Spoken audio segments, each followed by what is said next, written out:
story and who I am. I'm a fashion photographer based in New York City. I worked for lots of different magazines in New York. I worked for Elle and for Marie Claire and for Interview and for GQ, and got to work with some really beautiful people. My studio was in New York, but I also lived in Milan for about 8 years and worked in Paris as well, and worked for the House of Yves Saint Laurent. Also did portraiture as well. Let's skip that. So go back.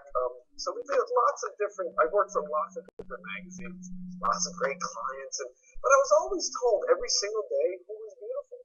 I was forced to work within certain parameters of the beauty standard. I was told, this is the most amazing model of the moment. You've got to photograph her. She's incredible. And you got to set. And then the next season it would change again. And I have to shift my ideas of beauty and she would go to the next model. And it was kind of really crazy because I'm an artist. I saw beauty everywhere. I didn't see beauty just on a magazine cover. I did a shoot with Corsini, for Revlon, and really fantastic, beautiful people. I thought, well, someone's always telling me it's beautiful.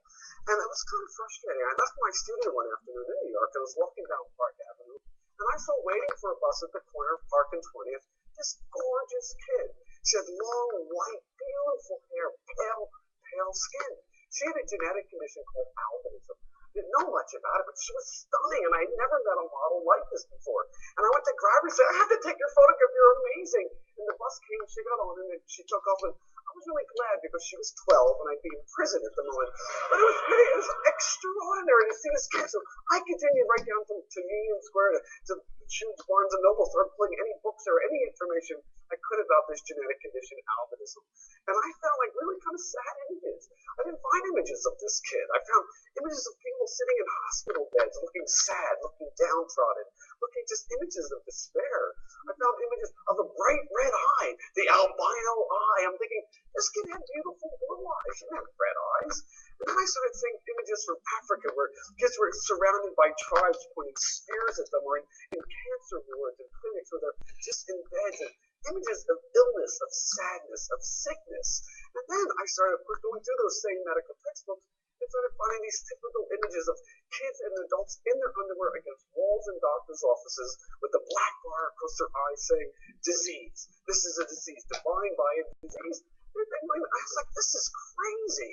And then I started going into further looking at the internet and all these different medical textbooks, and everything was so sad and so negative. I then started finding images of the albino freak family in the circus, and then of course all the movie references from Powder, who had albinism because his mother was struck by lightning, to the Princess Bride, and to the Matrix Reloaded. There were the ghost-like twins that came in and wreaked havoc and destroyed things and then disappeared.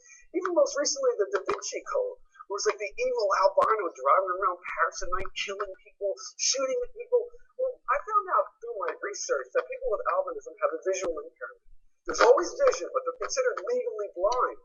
So they certainly wouldn't be driving around Paris at night shooting at anybody and expect to hit anything. So I'm thinking, this is crazy. So I contacted NOAA. Now, NOAA is the National Organization for Albinism and Hypopigmentation. It's a support group for people living with this condition and their families.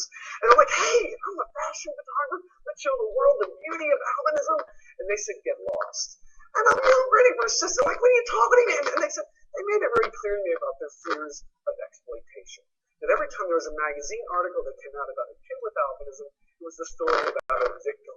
It was sad, or it was exploitative, or sensational, never positive, always negative. And I said, okay, well then what do we do here? I said, so let's form a non-traditional partnership. Fashion photographer, genetic support group, and we'll work together. And you can keep an eye on me to make sure that we create something positive and powerful, showing the world the beauty of albinism.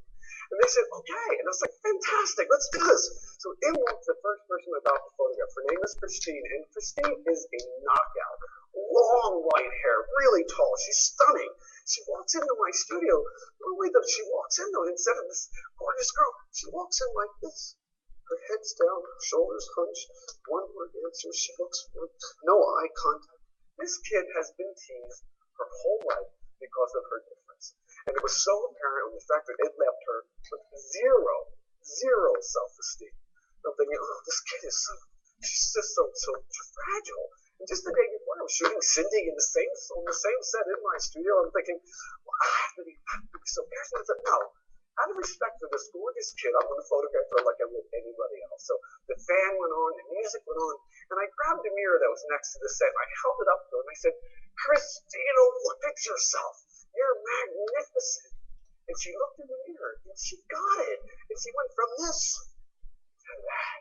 And that's our Christina. She just exploded in front of us. But she was all, by the time she left the studio, she was kissing everybody on both cheeks and saying, ciao. And she was unbelievable. And I saw this transformation right in front of the lens through photography, that she was now transformed with a powerful and positive sense of who she is. The next day she goes to school, she's going to change the way her community sees her difference. Instead of walking into that classroom like this, she's walking in like this. So it's all about ambassadors for change. It was extraordinary. And those first images, right after we did a series of images and several individuals with this syndrome had this condition, was in Life. They were in Life magazine in 1998, so it was a while ago. It was a cover story. It was a 5-page spread. It was really a fantastic editorial. It was great. I loved it. Then we used a lot of the images, though, from Life and put them in other magazines worldwide, magazines in the UK, in France, in Italy, Canada, and other magazines in the States. It was amazing. So it's from the UK, Christina again, friends Jen and Ruthie are sisters, and Kristen.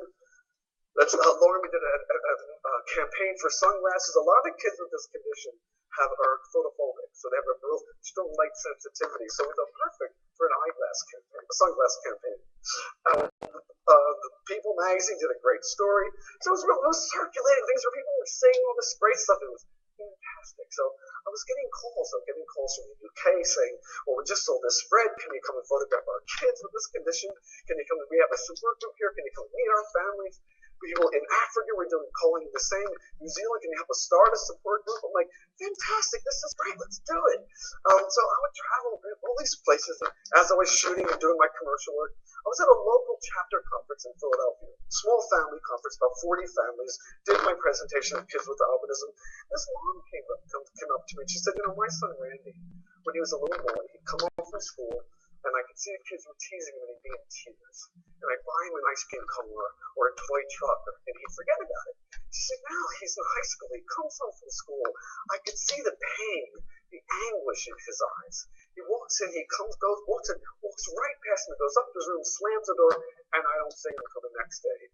She said he's not going to want to be photographed. He has zero self-esteem. It's such poor body image. He's so shy. But if you could just show him photographs of kids his own age, so that he knows he's not alone. I'm like, of course. Where is he? Show me. She points over to Randy. Now, Randy said his pants are hanging down here. His underwear's hanging out. He has this great big shirt. He has 10 earrings. He has a tattoo. He's amazing, this kid. I crawl over to Randy. I'm like, Randy. I speak to moms and dads every single day, terrified about the future of their kids with albinism. All they have to do is take one look at you, and they're going to be one. Please let me take a photo.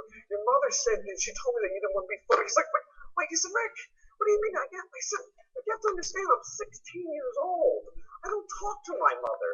And then he said, I want to be photographed. I want to show the world who I am with my albinism, but also other things. You see how shy he was. Very, very shy, Randy.